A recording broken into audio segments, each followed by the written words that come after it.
to our virtual field trip. Thank you for coming today. If you haven't heard our big news, Atlanta Audubon is now Georgia Audubon. We're super excited about this change, and along with the new name comes a new statewide focus and partnerships with other Audubon chapters across Georgia. We'll be scaling out some of our programs, amplifying the good work that local chapters are already doing, and engaging more people in more diverse communities. You can learn more about our efforts on our website at georgiaaudubon.org. Before we get started, I have a few events I want to tell you about. On Wednesday, August 19th at 7 p.m., we're offering a special webinar with David Sibley, author and illustrator of the Sibley Field Guides to Birds and the recently released New York Times bestseller, What It's Like to Be a Bird. We're partnering with Eagle Eye Books in Decatur to make signed copies of this book available. And you can visit our digital resources page for more information and to purchase tickets for this event. It's a virtual event. And on Thursday, September 17th, we're thrilled to welcome Doug Talamy, winning author and entomologist. Talamy is going to discuss simple steps that each of us can take and must take to reverse declining biodiversity, and we'll explain why we are nature's best hope. We are partnering with Eagle Eye Books on this event as well to offer copies of Doug Talamy's new book, Nature's Best Hope, a new approach to conservation that starts in your yard. We've added a bunch of new digital events on our website, so please check it. I will post a link to all of these events in the chat box as soon as we get done with the announcements. I will remind you that if you're enjoying this free content and virtual bird walks on Georgia Audubon, we encourage you to consider becoming a member or making a donation. You can do that on our website. This morning, we're delighted to welcome Abby Sterling with Manomet as our guest field trip leader. Manomet brings together people from across the entire hemisphere for conservation and has an incredible legacy of working with sound science and dedicated people to make a difference. Abby has a PhD from the University of Georgia and works on the Georgia coast as part of the Georgia Bight Shorebird Conservation Initiative, focused on sustaining shorebird populations with the Atlantic Flyway. This morning, we also have Georgia Audubon's Conservation Director, Adam Betchel, and our Habitat Conservation Program Manager, Gabe Anderley, with us. And we're going to start with Adam. So Adam, you can take it away. All right. Good morning, everybody. Yeah, this is Adam Betchel, Georgia Audubon's Conservation Director. I think we're also getting used to saying those words. Sporting our new swag today. So if you haven't seen our awesome new logo, we have great shirts and hats and all sorts of cool stuff that you should check out as soon as you can. I'm going to talk as I try to get this bird in my scope because I have a kind of a cool one sitting up. I am in Bartow County, north of Atlanta. Come on, zoom in. And hopefully you can see a bird right there on that no trespassing sign. And it's actually singing for us. That's a Grasshopper Sparrow. So again, I'm up here on Taft Road in Bartow County, not far off 75, north of Atlanta. And this area is full of nice agricultural fields and kind of early successional, low growth type vegetation. And this is a great spot for Grasshopper Sparrows. They nest up here. They should be winding down. I was excited to find a couple of them still singing like this one. But these are what used to be the Amodromus genus of sparrows. Actually, I think the Grasshopper Sparrow might still be in that genus, but all of its relatives, they realized, weren't quite as closely related as they thought, so they've split them up. But in general, these are the kind of skulky, flat, big-headed sparrows that act very mousy. They like to walk more than fly sometimes. And I know we have Abby on the Zoom with us today. She won't have any today, I doubt, but on the coast, we also have a Seaside, and then in the winter, we have Salt Marsh and Nelson Sparrow. But that's a pretty cooperative Grasshopper Sparrow, really sitting up and putting on a show for everybody. So hopefully that's somewhat clear on your end. They have a really interesting call, which you probably can't hear. But what I really came out here today to show you, actually I had a couple cool birds just fly in. This is a great spot for shorebirds, which is interesting because there's obviously no shore up here in Bartow County, but a lot of the freshwater shorebirds and other interesting migrants tend to stop here. And shorebirds are some of the first migrating birds that we have passing through. And so I'm sure Abby's probably going to be able to talk about or show some cool shorebirds, but she's not the only one. So let me see if I can pull up a couple here. I have some real close in this kind of muddy, algae covered area. Let's see if we can get these guys in here. There's the ground. So this bird, if I can get it in good focus for you all. Excuse my struggles here. That is a Pectoral Sandpiper. Oh, nice. So they normally, if that bird would stop, or if I can get a better look, they have a really clear kind of delineation on their lower chest into their belly area where it kind of goes marked and then a pure white below. They're a little bit bigger than some of our other similar shorebirds like Lee's Sandpiper, yellow legs, not too long of a beak, but it's got a little bit of a dip to it. There you go. There's a side view for you. But this is a great spot to see him. I actually came up here hoping to find that bird. That was the first Pectoral Sandpiper I've had so far this year. I will brag a little bit. This morning I got up ridiculously early, left the house around 5 to go to Pine Log Wildlife Management Area, which is in further north here in Bartow County, to listen for whippoorwill. And I was able to find a few of those despite it being a little late in the breeding season. And I had a really good look at a great horned owl that was hunting after a rabbit. So I had a pretty good morning. And both those birds are the first ones I've seen so far in 2020. And with this Pectoral Sandpiper, it's been a good day for me personally. But let me pull up. I had a few other birds just show up that are posing pretty nicely. And one thing we always want to encourage, if you have any questions or comments, please feel free to fire those off. That's why we're here. All right, we have a rather large all white wading bird with a yellow beak and black legs. That's a great egret. So we also have snowy egrets and cattle egrets, which are white like that. Different combination of blacks and yellows on their legs and on their beak and their face. We also have little blue herons, which if you've been tuning into these walks most weeks, we've had a few of them recently in the juvenile phase, and juvenile little blue herons are white as well, despite their name.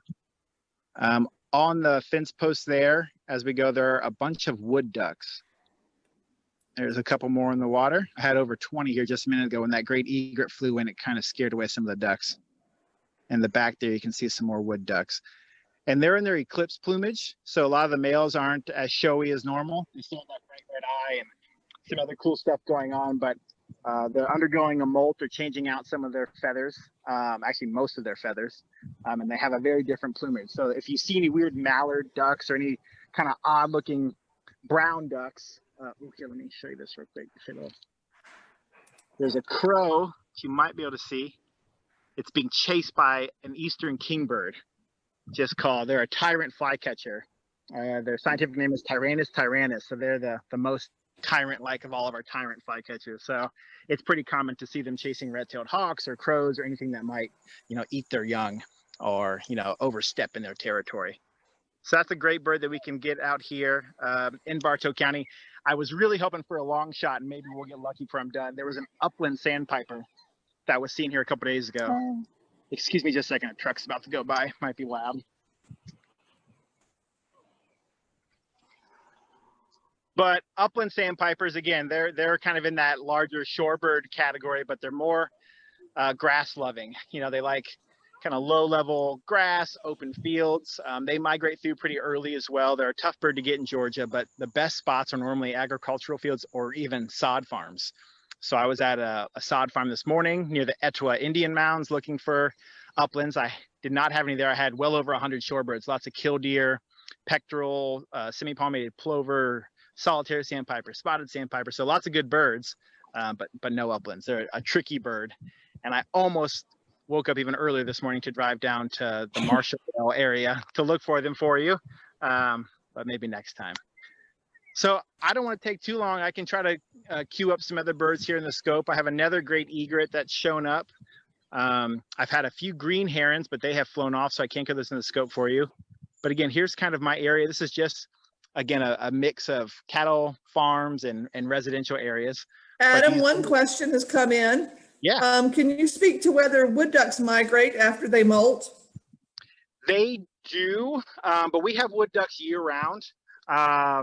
So I think it's one of those things with many of our species being further south, where we get an influx of northern birds, but we also keep a lot of our resident individuals as well. So they are migratory to some extent, but we do have wood ducks year round here in Georgia, depending on where you are. So yeah, it's a mixed bag. And that's similar for many birds, you know, like bluebirds, for example. We have bluebirds that are here year round, but northern birds come down. Thrashers even migrate somewhat from further points north. So yeah, to the best of my knowledge, it's a mix of birds that stick year round, and there are some that migrate as well. Great, thank you. Yeah, but I will I'll kick it over to our special guest Abby to see if she has anything exciting where she is, and I will work on getting something else in the scope. So Abby, go ahead and take it away. Great. Cool. Well, I love that we've got shorebirds in the grass and shorebirds on the shore. I am down here at Gould's Inlet, and I'm going to try and show y'all the piping clover that I have been looking at. Let's see how well we can do this. It's pretty far away, and then I'll back up and kind of show you where we actually are. So this is a sandbar way on the other side of an inlet here at Gould's Inlet, and there's a little piping plover kind of in the dark mud there. And I don't know if y'all can see it, but it is much lighter than the other plovers there. And these guys are just coming back. So wanted to show you in case you can't see it over there, that's a piping plover. I don't know if you can even see that. It's a little hard to see my phone in the sunlight here. That's awesome. That looks great, Abby. So the piping plover is just here during the winter. And so it's pretty exciting to get to see them. Right when we're in the heat of the summer down on the coast of Georgia, we start to get fall migrants, and that lets us know that we made it through the summer, right? So I am right now at Gould's Inlet on St. Simons Island, looking across at a sandbar between St. Simons, where I'm standing, and Sea Island. Some folks call this the sandbar Hupspar. And this area at Gould's Inlet is a really important place for shorebirds, actually. It's a really great nesting place. We had probably 8 pairs of Wilson's plovers nesting here. We had probably 50 pairs of least terns nesting here. And so this one little section of beach here on St. Simons, kind of the north end of East Beach, is really critical for a lot of different shorebirds and seabirds too. And so right now the tide is coming in. And so as the tide comes in and starts to cover that bar, the birds are shuffling around a little bit. And so we'll keep looking and seeing what else we can see this morning. I've seen willets and sanderlings and least sandpipers. I had a red knot just before the call went live, and I was really excited. So I'm going to keep looking for that red knot. It was actually still a little bit red, which is pretty cool. So this is an exciting time of year on the coast, because a lot of our birds that have nested down here, including Wilson's plovers and oyster catchers, their chicks have fledged, and so we're seeing brand new young of year birds joining the population.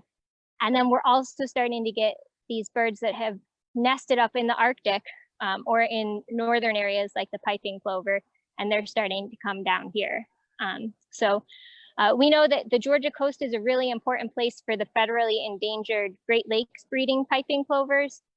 There's been a lot of research that's highlighted how particularly quiet places where there's very little human disturbance is very important for wintering piping plovers. So they've got plenty of time to feed and build up energy reserves, and their conditions during the winter can actually impact how they do during the breeding season too. And so we're really excited to try to help protect nice, quiet places for birds like piping plovers to spend the winter. And then all of the migrating birds that are going to start coming down and using this area for feeding as well. So I can keep looking through the scope and see what Abby, other, yeah. Tell us a little bit about the work that Manomet does on the coast. I'm not sure everybody knows who Manomet is. Yeah, I would love to. So Manomet is a nonprofit. We're based up in Massachusetts, actually. And I am based locally down here in Georgia. So I'm working on a project called the Georgia Bight Shorebird Conservation Initiative. And what we're doing with this project, in recognition of the really important habitat that we have here on the Georgia coast, and in recognition of all of the partners that have been working very consistently, to protect habitat for shorebirds. We're trying to create a broader coalition, build unity, help highlight the importance of this area as it pertains to the whole Atlantic Flyway, and make sure that the coasts of Northeast Florida, Georgia, and South Carolina are protected for shorebirds. This is really important because we're actually hosting birds throughout the entire year here in this region. You know, some places are really important during migration or during nesting, but the Southeast coast, because of the climate and because of these awesome conditions we have here, we're important for birds really throughout the entire year. So conservation work here in the Georgia Bight has the opportunity to be really beneficial for birds across the whole Atlantic Flyway throughout the entire year. And Manomet more broadly has a great legacy of working in recovering shorebird populations, like you said, Dottie, really across the whole entire hemisphere. So within Manomet, we work on research, we work on broad habitat management, hosting workshops and bringing partners together to help them work on improving conditions at local sites for shorebirds. And we also incorporate Wizard into Manomet as well, which is the Western Hemisphere Shorebird Reserve Network. And that is a huge group of 107 sites across the entire hemisphere that have been designated as important for shorebirds. And so by providing resources and acknowledgement and building collaboration between those sites, we're able to protect species like shorebirds that travel huge distances and need all of these different sites across the entire hemisphere in order to have strong, healthy populations. Hey, Abby, this is Adam. I have a red knot specific question. Oh, yeah. If I'm not mistaken, in the spring, we get two pulses of birds moving northward. We get kind of the birds that overwinter further north, and then we get the birds from southern South America, unless I'm mistaken. Yes. Nope, you're absolutely right. Do we see anything like that in the fall, or do they all Yeah. come through at about the same time because they're leaving the same breeding grounds? No, and that is a great question because it's so exciting. So what we see in the fall is we get kind of a first wave, oftentimes of birds. This could happen pretty early in the summer, birds that might not have either been successful up in the Arctic or kind of just given up early in the breeding season. Then we get a big pulse of adults coming down. And this pattern holds true for a lot of these Arctic nesting, migrating shorebirds that are covering huge distances. So the adults will come through, and then we'll get a second pulse of actually juvenile birds. And so this is something that's pretty incredible when you start to think about a bird like a red knot that will fly thousands and thousands of miles without stopping for several days at a time on these huge journeys as they go between these key stopover sites. So the adults will actually leave the Arctic just as soon as the chicks are able to sort of make it on their own. The chicks may not be able to fly quite yet, or they're still building up strength and energy. So the adults all leave, and then the chicks on their own take off and fly down south just a little bit after the adults. So we do see two big waves of shorebirds migrating down, and that's one of the reasons that fall shorebird surveys are really important, because by looking at those different peaks, you can actually start to sort of approximate and get a rough understanding of productivity in the Arctic. That's really important, especially this year with the pandemic. All Arctic fieldwork was shut down broadly. And so for the first time in many years, some very long-running projects didn't have anybody up in the Arctic monitoring productivity. So looking at those different bumps of birds moving through is a good way to kind of get a sense of at least what we think might have happened up in the Arctic in terms of productivity for that breeding season. But this bird that I saw, this one renegade red knot that is hiding over here on Hupp's Bar, was kind of pretty reddish. So it was an adult, and it was really pretty, and I'm gonna look for it. I'm gonna find it for y'all.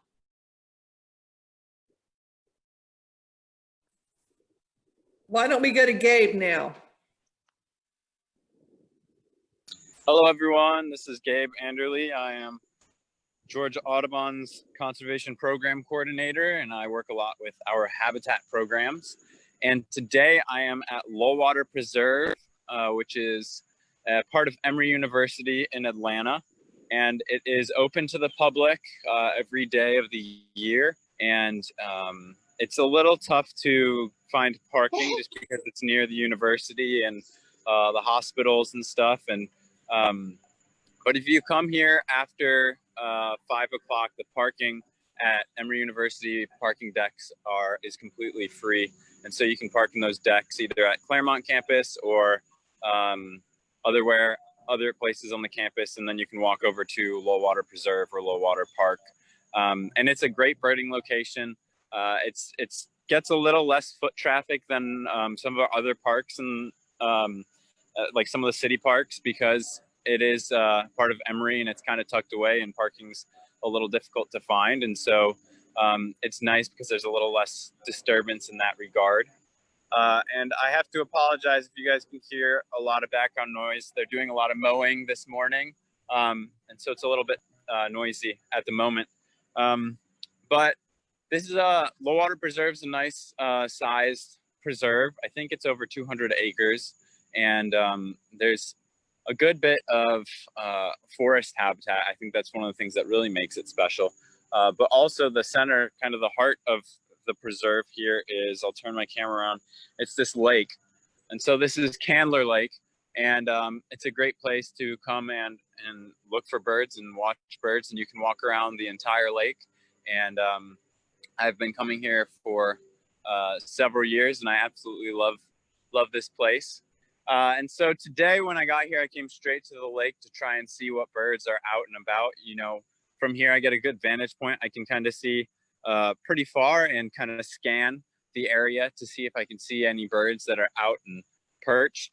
And there's still one bird. So I had a couple birds and a couple flew off while Abby and Adam were talking, but let's see if I can get this bird. So we have an osprey that is up there, and it's across the water, so I can't really zoom. I'm shooting this through my binoculars, but the little dark dot at the top of that snag, that dead limb, is an osprey, which is a large bird of prey that specializes on eating fish. And it's cool to see right now. It's up there at the top of the tree, getting some sunlight, and it's spending a lot of time kind of picking at its feathers. And so that's called preening. And birds will spend a lot of time preening because their feathers are so important, especially a bird like this that's going to be diving into the water and getting its feathers all ruffled up. And so osprey and other birds that spend time in and around water will spend a lot of time preening. And so it's cool to see this osprey right now kind of getting its feathers all in line for the day and getting nice and dry in the sun. And I'm hoping to then see it do some hunting a little bit later. And so I'll keep an eye on that, and hopefully, I mean, maybe we'll get to see that. But I also had right across the lake here, when I got here, there was a great egret, which is a bird that Adam had earlier today, an all white bird with a yellow bill. And it was perched up in about mid-level in one of these trees across the way. And then there was a great blue heron that was over here down in the water, foraging and looking for some fish or frogs or really anything that it could eat. They can be pretty voracious predators, and they'll catch anything they can really fit down their mouth and eat it. But as Abby and Adam were talking, the great egret, it had been preening its feathers, kind of getting ready for the day. And then it flew down to the water, I think, to start potentially foraging. And the great blue heron, who was right over here, right immediately when the great egret landed, the great blue heron took off and started chasing the great egret. And it chased it all the way across the lake. It chased it in circles, and it kept squawking.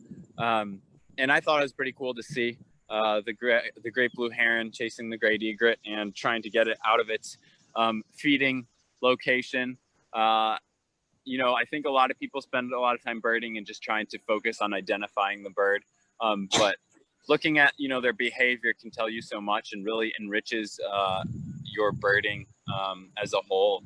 And so I would encourage, you know, everyone to not only focus on identifying birds, but, you know, try and identify their different behaviors and wait and see what's going on. But now the great egret was over here and it flew all the way across the lake over there. So I might get a good look at it in a little bit. I'm going to walk around the lake a bit, and hopefully I can spot that, and maybe some kingfishers, which are usually pretty common around here. And excuse me for the mower. There's a mower right behind me right at the moment. Hey, Gabe or Adam, we have a question coming in about what type of binoculars are good for birding. So, Gabe, do you want to tell us about your binoculars, and then we can have Adam talk about, or I think Gabe went on mute. I also Adam, have a good bird, just so you know. Oh, let's go to Abby, and then we'll answer Sorry, the I binoculars don't mean question. to interrupt, but No, you know, please. we have a lot of excitement going on at this inlet here. And see, is it in there? We got a reddish egret. And it's actually feeding with the brown pelicans, which is really fun to see. So the egret has a very cool kind of dancing behavior to scare up fish, and the pelicans are all diving to get at these little fish in this inlet as the tide's going out.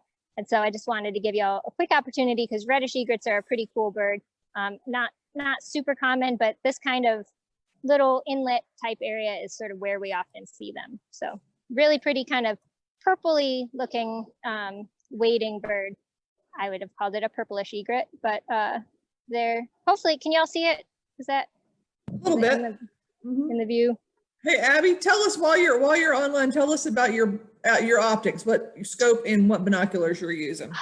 I have Vortex Viper binoculars, and they are great. They're nice. They're affordable. They've got a great warranty. They do the trick.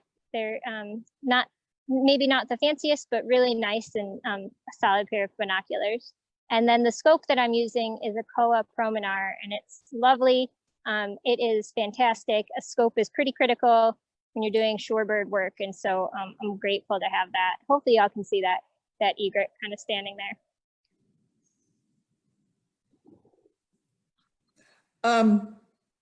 That's awesome.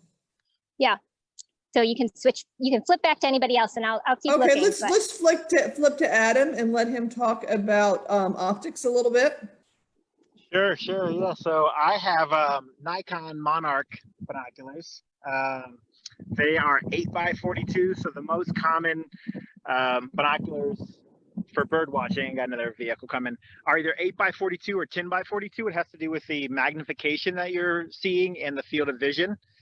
You can get stronger magnification, you can get weaker magnification, you can get different field of visions. But it seems like most people prefer that 8x42 or 10x42 because it gives you, that extra strength, but it doesn't make it so narrow that you can't follow, a small bird like a warbler or a gnatcatcher or something moving around. There are certain people who do like a lot of pelagic birding, down on the coast or out on boats. They might have stronger magnification. But I recommend 8x42 or 10x42. And the difference between those two is pretty much just a personal preference thing. I really like my Nikon Monarchs. These are my second pair I've had of these. But Vortex is a great brand. I had a pair of Leupold, which are really nice and more affordable. And then if you have the budget, Zeiss and Swarovski and some of these other brands are fantastic, but they're, triple the price of the ones we've been talking about. And I do have a Vortex scope. So I don't have Vortex binoculars, but I do have a Vortex scope that I got around the beginning of the year. It's fantastic. And as Abby mentioned, they have a wonderful warranty. I believe lifetime, no matter what, they'll replace it for you. So while I'm talking about my scope, let's see if I can actually show you a bird through it. If you'll notice on the left side of this log, there's a green heron sitting actually somewhat kind of awkwardly. Nice. Normally they're sitting up a little bit more. That one's kind of hunkered down, but you can hopefully make out that really amazing lore, like the facial color. It's almost green. I think it's probably hard to pick up on the, there you go. You might be able to see that. It looks somewhat clear on my phone at least. But yeah, really good looking green herons. We've done well on our wading birds so far with great egrets and green herons and reddish egret. Reddish egrets are really, really fantastic birds. And if I'm not mistaken, they're the rarest of the wading birds we have here, at least in the United States. So it's tough to find one on the coast. But Gould's Inlet is a great spot to get them. Or if you're lucky enough to get out to Little St. Simons, that's another reliable spot. And they also come in two different color morphs. So Abby kind of had, I guess, what you think of as a traditional reddish, reddish egret. But there's also a white morph, which looks a lot like a great egret, just with slightly different structure to it, and some different leg and actually not leg, but beak color and face color. All right, and while I was talking there, I tried to adjust my scope because we have another shorebird, one that is not as common down on the coast. Gosh, excuse me here, everybody. There we go. Aha, magic. Right there is a solitary sandpiper. Nice. So they can be kind of tricky. They look a lot like lesser yellow legs and greater yellow legs. So if you're not good with shorebirds and you look at that page in your field guide, it might be a bit overwhelming. The leg color is helpful. These are more of a yellowy green rather than a bright yellow. They're not quite as lanky as the yellow legs. They often are solitary, which helps, even though that's not always the case. From my experience, if you ever find a shorebird at like a little isolated wooded pond or something like that, that's where you're often going to find a solitary versus some of these other shorebirds. So I've only had one here so far. Let me see, I might be able to just pan to the right here if I'm skilled enough. There's another look at a pectoral sandpiper. So if you weren't here right when we started, that was one of the birds I had right out of the gate. So a little bit of a warmer color than the solitary. You can see that clean distinction from the kind of brown tan on the chest down to the white on the lower belly. It has yellow legs, it has a little bit of that eyebrow, that white line above the head. A little bit of a droop to the bill, but not a ton. Some of the birds that Abby might be having down there have some real shape to their beak. If there's, Dunlin or, I'm sure she doesn't have a curlew, but something like that. But these just have a little bit of a dip. And there are some shorebirds like our avisteds where it actually curves up. So there's amazing shorebird diversity, and we're talking a lot about shorebirds because they're the first, evidence of fall migration. As Abby mentioned, many of them breed up in the Arctic. There's a very short window for them to nest, and so if they fail or as soon as they're done, they often, head back down. And many of them are traveling, thousands and thousands of miles one way to get to their wintering grounds.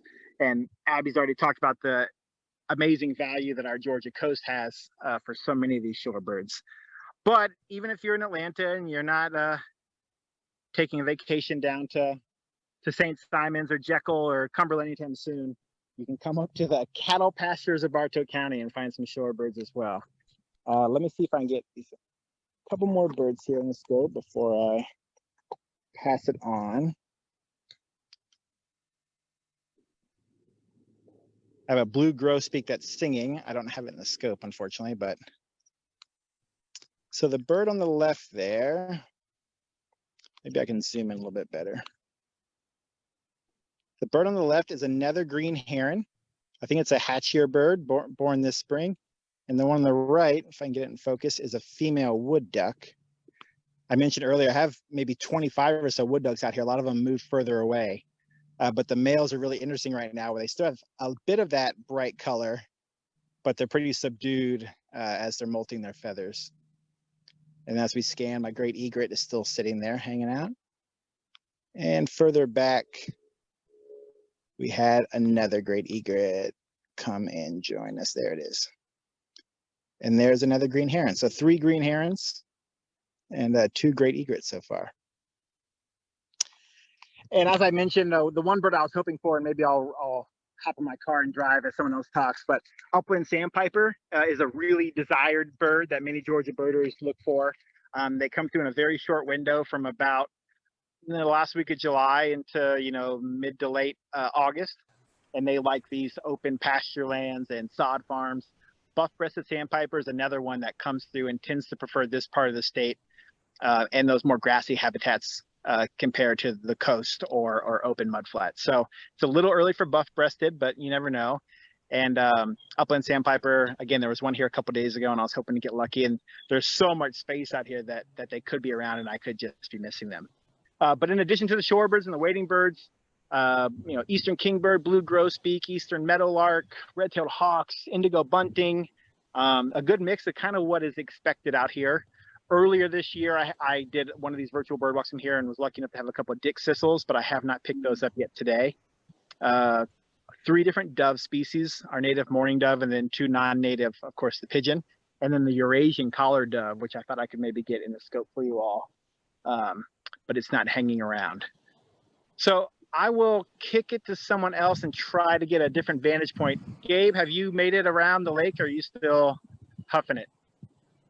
Yeah, I got chased a little bit by some mowers, and I'm kind of on the side of the lake here. I'll turn my camera around so everyone can see.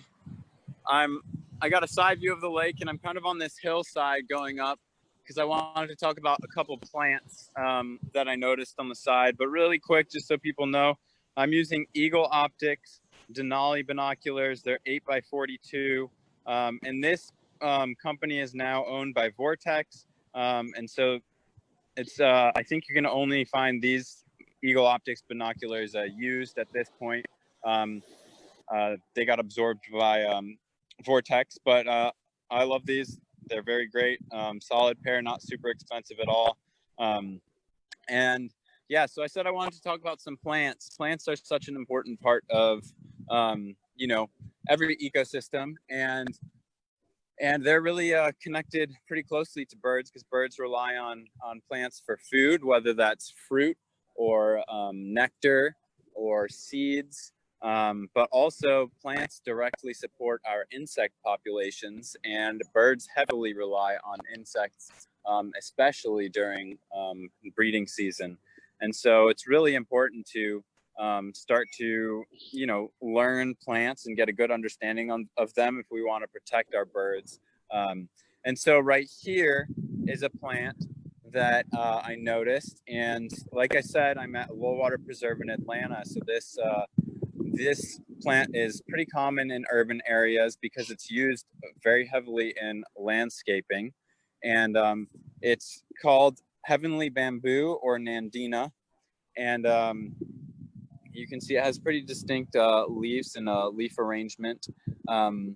And this plant is actually talked about a lot by people who bird and people who are landscaping for birds, because the berries are actually toxic to birds when they're eaten in high amounts, because they contain some trace elements of, I think, cyanide it is. And so I'll pull off some berries right here. So here are some berries, and they're green right now, but when they ripen, they turn really bright red. And some people really like that look in their garden or their backyard. And so they plant a lot of these. But the bad thing, like I said, birds rely on, this type of thing for food. And so you get birds like cedar waxwings who come and they gorge on these berries when they're ripe and eat tons of them, and they can actually die from ingesting these berries. And so we recommend that you try and plant native plants, because native plants not only provide food sources that are going to be more digestible for our birds, but also the native plants are going to support more of our insects, which are so important for bird life. So if you have this plant in your backyard and you do want to get rid of it, you can try and pull it out or dig it out of the ground. That's the best first approach. Another thing, if you want to keep this plant in your yard and you really don't want to get rid of it, something that you can do to help the birds out is just go ahead and pick these berries off or clip them off and put them in a trash bag and get rid of them. So that way the birds aren't eating these and not only potentially getting some health issues from these berries, but they aren't spreading them around and creating an influx in the population of Nandina or heavenly bamboo. And so that's something to think about, native versus non-native plants. And Nandina is one you want to try and avoid if you want to support birds and other wildlife. And I might as well talk about this plant since it's right next to it, conveniently located, and it is a native plant. And this is a mid-story tree. One thing we talk about at Georgia Audubon with our sanctuary program is looking at creating structural diversity in a habitat. And so here at Low Water Preserve in Atlanta, we have wonderful structural diversity. We have, this lake that has a lot of smaller plants kind of around the edges, and you get into this forested habitat where we have mid-story trees and then absolutely wonderful canopy trees up there with oaks and pines and hickories and beech trees. But this mid-story tree right here is Eastern Redbud, and it's really beautiful. It has those wonderful reddish pinkish flowers in the springtime, and it has these heart-shaped leaves That's one way you can identify it. It also has these seed pods right here that turn brown. And yeah, like I said, mid-story trees, I think are a group of trees that kind of get overlooked by a lot of people. And they're important to include in spaces so that birds can use those mid-story trees. And, you know, different insects are going to rely on very specific trees. And so having a variety of plants is going to be helpful to support wildlife. And also, as you learn your trees, you're going to start to notice trends with different birds feeding on different trees. And sometimes, you know, birds are just going to show up on any tree they want, but you can slowly start to learn. There's actually a cool little insect on here. I don't know if this will be in focus, but it's it just hopped. It was a leaf hopper, and it was like rainbow colored. But yeah, anyway, I wanted to talk a little bit about plants because plants are so critically important. I mentioned we have a wildlife sanctuary program at Georgia Audubon, which is a great way to certify your own backyard. Right now, the program is focused in the Atlanta area, and we're currently expanding it to the Athens area, and then we're going to, you know, keep expanding it throughout the state. And so if you want to learn more about that program, you can go on our website and check that out, or feel free to email me if you have any questions about it. But I'm going to keep walking around the lake, and hopefully I can spot something, and I'll go ahead and pass it off to either Abby or Adam. I guess Abby. All right. I'm going to put some birds in the scope here, and they're going to be pretty hard to see because they are far away, but we've got a nice flock of roosting semi-palmated plovers. So I have seen out here, we had the piping plover, we've got the semi-palmated plover, and we had a couple Wilson's plovers fly by. And the Wilsons actually nested here at Gould's Inlet. As I said before, we had probably 8 pairs, but these semi-palmated plovers that you're looking at now, I'll show you them in the book if you want to get a look at that. Kind of a dark brown color, and you can compare that with the piping plover we saw earlier. So we always say they look very similar. They both have a neck band. The piping plovers is really only visible when it's in breeding plumage. But semi-palmated plovers are the color of wet sand or mud, and piping plovers are the color of dry sand. And so that can help you kind of tell the two apart because they do sort of look pretty similar. And then the Wilson's plover is the guy right down here with a really large chunky bill. And that's because they love to eat fiddler crabs. So this back flooded part of the beach right here that you can see has been really important for those plovers as they raised their chicks. And so they were able to come back to the back part of the beach. The dune system right here was where they nested. And then they came back here with their chicks to find food. And there's lots of good vegetation and lots of different sized fiddler crabs for them to feed on. There's a couple royal terns flying by. There were a lot of royal terns roosting out at this bar, but they're also feeding out here because there's a huge nesting area called Bird Island. It's a dredge spoil island just in the Brunswick Sound, where there's probably about 5,000 royal terns nesting right now. And so all throughout the day, any time of day, you see this never-ending stream of royal terns carrying food back to their chicks over on the island. There's also a lot of sanderlings out here, and they are really cool birds. They're very common, one of the more widespread sandpipers. And they're so common, I think a lot of times people either completely overlook them or think that they are the only shorebird in the world.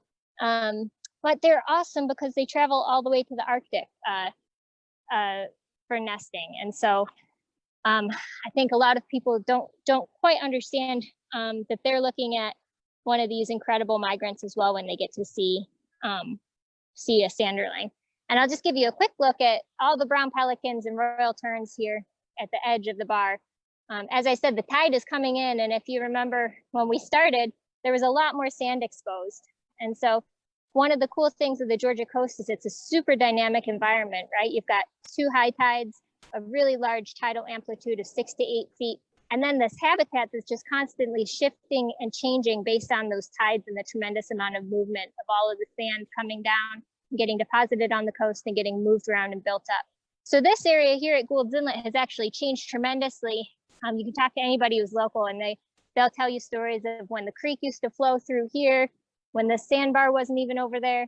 And a lot of sand is shifting down from Sea Island and building up. And so this area, Hubspar, is really important. But broadly, when you think about the whole Georgia coast, this kind of really dynamic habitat is pretty rare across the East Coast, and something that we're really committed to protecting at Manomet. So that's one of the big priorities that we have here in the Southeast. And I don't know if you have any birds where you are, Adam, but I can switch it over to you. Sure, I'll take it. It's going to be a bit of a letdown for everyone because we're going from St. Simon's and one of the most beautiful spots in our state. And no offense to the Gaines family, but I don't know if this cattle pasture is quite as striking as our Golden Isles. But I'm here with my friends, the cows. I had a red-tailed hawk perched up for us, and like Abby's red knot, it flew just moments before I was set to take over. This area I'll point out for a cool bird that's actually not here right now, but just to give a plug if you want to be a little more adventurous with your birding this winter when things calm down. This exact area is a great spot to come look for Brewers Blackbird in the winter time.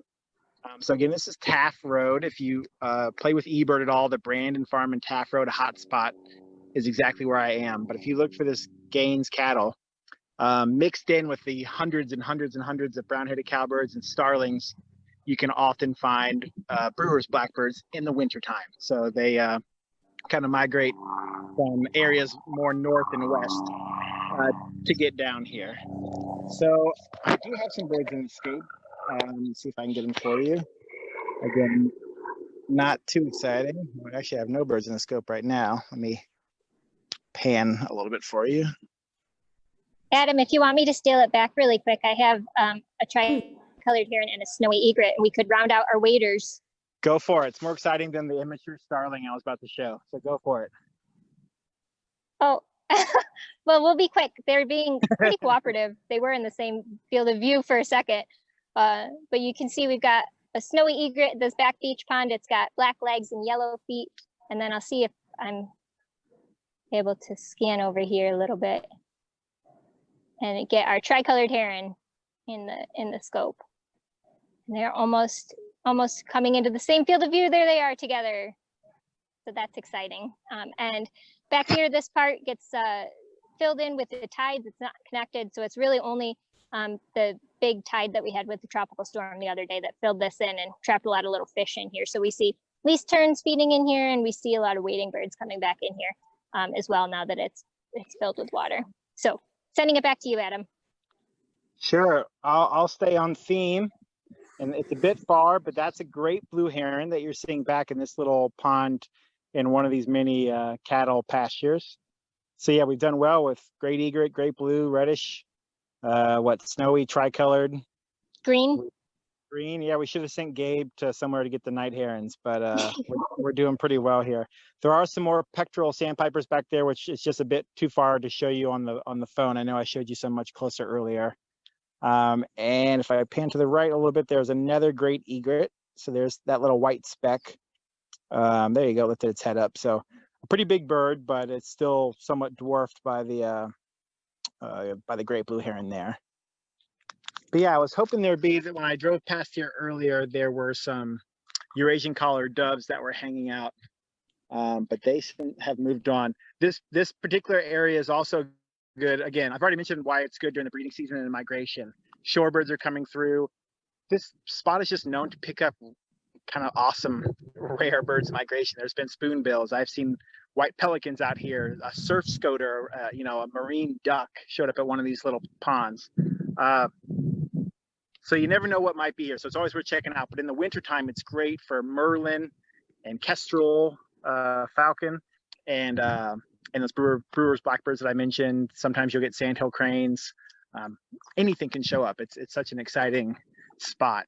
But yeah, let me see what else I can get here. What I was going to show you earlier, mainly because I didn't have anything too exciting, is the European starlings. Now, most people, if you've been birding at all, are familiar with starlings. And you know they're not from the US. They were brought over from Europe, hence the name. But people always get tricked by the juveniles. I see so often on Facebook or from other friends, what is this bird? And it's just a juvenile starling. So in that shot, the birds on the right, you can see are really dark.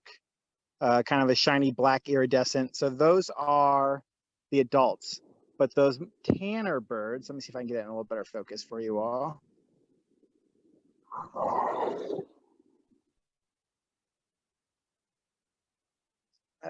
There we go. The tan birds are the young ones. And you can even see some of them are really cool, like the bird kind of right in the middle.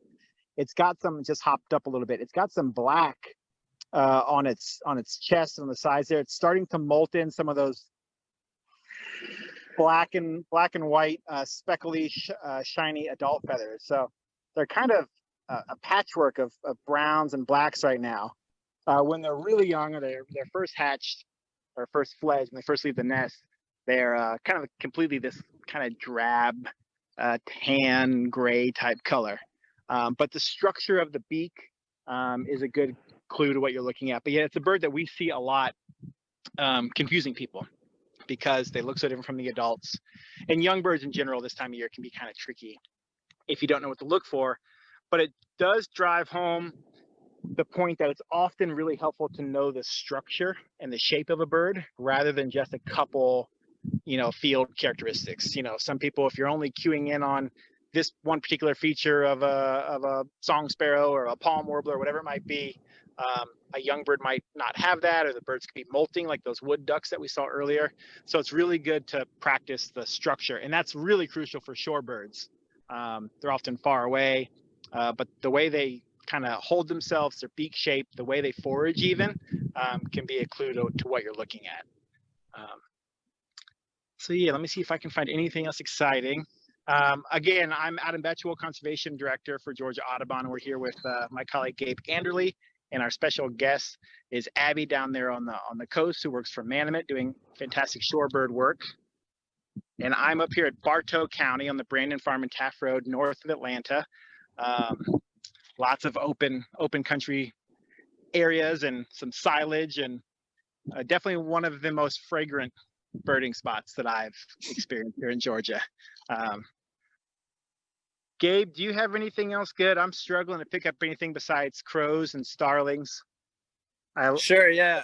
I can first show off my awesome Georgia Audubon hat, which I believe is available online at our shop. Jody, you can correct me if I'm wrong, but it's a nice looking hat with our awesome new logo. But yeah, so I'm at Lowater Preserve in Atlanta, and I've been being chased around by lawnmowers, and that just made me think, if you have a yard, mowing less often can actually be helpful for birds, because it allows insects to complete more of their life cycles, and produces more insects for those birds to eat, and allows pollinators to go ahead and use the flowers that are going to be on some of those grasses and stuff. And here, okay, so I have the osprey that I was talking about earlier is flying across the lake. Let's see if I can get it in view. There it is, hovering. Let's see if it dives in the water. So it looks like it's flying back to its perch. Might be hard to see, but yeah. So when I came here, this osprey was preening, and looks like it's flying right. But yeah, it's preening up in the sun, and I was hoping I'd get to see it hunt, and it looks like that's exactly what it's doing. So they'll fly over the water and hover a little bit. Well, not completely hover, but flap their wings and stall out and look down into the water, and then dive down and go for fish, which is super awesome to see. It's getting really close, but it's blocked by these wonderful native alders that we have lining the edge of the lake. But yeah, so I'm going to try and continue to get good looks at this osprey as it's hunting for fish. But one other thing I wanted to mention is that, when you're out birding, paying attention, like I said earlier, to the plants, but also the other wildlife is really going to enrich your experience. So as I was sitting here by the edge of the lake, I saw a Midland water snake swimming across the lake. And that's an awesome native snake that's completely harmless, eats mostly fish and amphibians. And it has to be on the lookout, because that great blue heron that I saw earlier might come and snag it. They love to slurp down water snakes. And there's also a soft-shell turtle that I noticed out in the lake, which is one that is not too common here in the city, which was pretty neat to see. And then I also had something else, but I can't forget, or I forgot what it was. But yeah, focusing not only on the birds, but everything else that's around is really going to enrich your experience and give you different insights on sort of what you're seeing. But yeah, I think it's kind of all I have at the moment. If you're at Low Water Preserve here, there's 2 paths that go around the lake. One is paved and one is not paved. Usually the unpaved path is a little bit better. It has less human traffic, so it might be a little bit better for birds. But I kind of got cornered on the paved path at the moment due to the mowers. But yeah, this is a really great place. I've been hearing lots of birds, and that's one difference between the habitat that Adam and Abby are in versus this kind of habitat. You know, they're in much more open habitat, and so it's easier for them to spot birds. And I'm spending a lot more time just listening and identifying birds by sound. And so learning mnemonics can be a way to start to learn some bird calls and songs. And also I take on eBird, the website ebird.org, they have sound quizzes you can actually take and try and identify different birds by their sounds that way and learn some of those sounds. But I've been hearing cardinals, chickadees, tufted titmice, brown-headed nuthatches. The chimney swifts have been up in the sky, chittering about, which has been really neat to hear and see. There's a red-tailed hawk calling somewhere. Pileated woodpeckers. This is a great place to find woodpeckers here in Atlanta. I've seen every species here except I haven't seen the red-headed woodpecker here. So yeah, that's just a little bit about Low Water Preserve and birding. Even if you're not seeing the birds, hearing them and looking for other signs of life can be a great way to really have a great experience and learn about what's around you. I don't know where this osprey went, but I'm going to keep looking if anybody else wants to take over. Yeah, I'll grab it real quick, Gabe. If you all can see my screen, I'm struggling to get a real crisp image for you, but the second and third bird in from the left. So the leftmost bird is a mourning dove, and the next 2 are Eurasian collared doves. So they're a bit washed out, at least that's how it looks on my phone. But you hopefully can tell they're bigger. They are paler. They're not quite as pale as it looks right now, but they're bigger and paler, and they do have that collar, which gives them their name. So again, they are a non-native and introduced species, but they have been established as a feral breeder for so long that if you pay attention to the birding rules, they technically count as a bird you can go out and see and add it to your life list, even though they're not native to this region. So that's a bird that you can get at all sorts of different spots. But they really like these ag areas. And right on cue, after I, of course, kicked to Gabe last time, I talked about kestrels, and sure enough, there is a kestrel right there. So on that broken off tree, the snag right in front of the green tree, at the very top, you should see a kestrel. It's preening its feathers. It's kind of reaching back, maybe getting some oil from its back and then applying it to its feathers for repair or just upkeep. There we go. So yeah, right at the top there, it's our smallest falcon that we have here in the United States. Kind of like that black teardrop face marking. We have peregrines, which are obviously the big ones. Then we have merlin that are here in the wintertime and in migration. And then these kestrels. We get more in the winter, but there is a southeastern population as well. And so they'll go after, small field mice or small mammals. And I'm sure if they can get them, they'll take a bird or anything else small. Again, these are relatively teeny raptors. An American kestrel.